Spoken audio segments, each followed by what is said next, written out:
Rosie Burchard is in Brussels with us live with more coverage of what is, Rosie, can't understate, a monumental moment.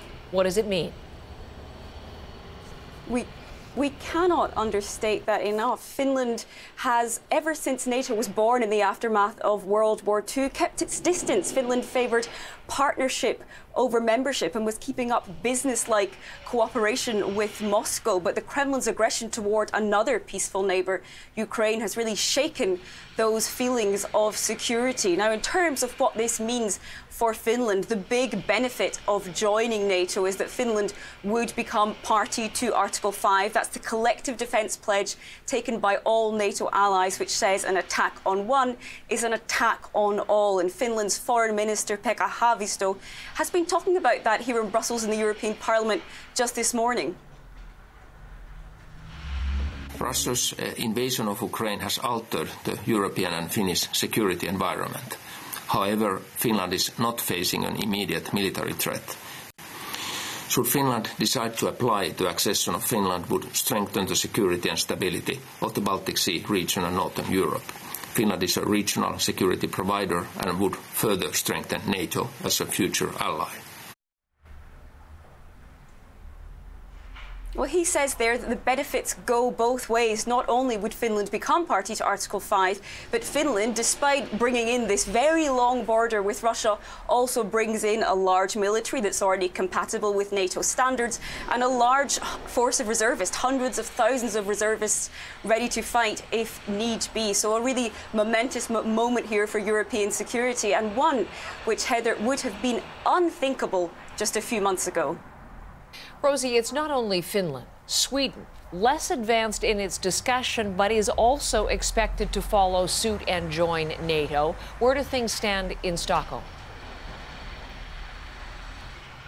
Stockholm's position for the last few weeks, when we've been hearing these murmurs of likely accession bids, has been less clear than Finland's, and we always expected Helsinki to be in the lead here. But Sweden's Social Democrats are likely to take its decision on this within the coming days, and the expectation, at least what's being reported, is that there will be a joint membership bid submitted by these two countries within the next few days, as early as Monday, and there will be a NATO ministerial meeting over the weekend, so this will be certainly a hot topic of discussion there. Now, becoming a member, both of those nations would require formal backing from all 30 NATO allies, including Canada and the United States. But I've been speaking to diplomats here, and I also spoke to the former Finnish Prime Minister Alexander Stubb. He sees no roadblocks ahead. He says this might be NATO's easiest accession ever because no opposition from those 30 allies is expected, despite the fact some formalities do lie ahead.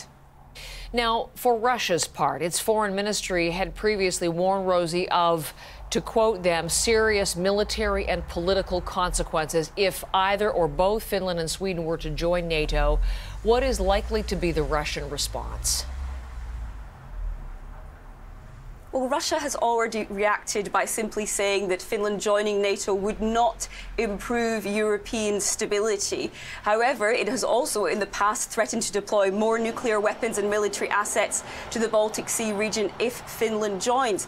However, the sense here from people and diplomats I've been talking to is that Russia's hands are very tied in Ukraine in that war, and that it's unlikely that Finland faces really any major and imminent military threat. And of course, once Finland joins, it becomes party to Article 5 and can count on that backup. In the interim period between application and formal accession, there were some concerns, but NATO Secretary General Jens Stoltenberg says he's sure the alliance can come up with some way to offer Finland and Sweden security assurances in that interim period. And UK Prime Minister Boris Johnson was in both countries yesterday and signed security declarations as a real political statement to show that the United Kingdom stands by both countries' side in that interim period in which there might be an expectation of cyber attacks or other retaliation from Russia. This is something Moscow has explicitly warned these two countries against. It is opposed to any kind of NATO expansion.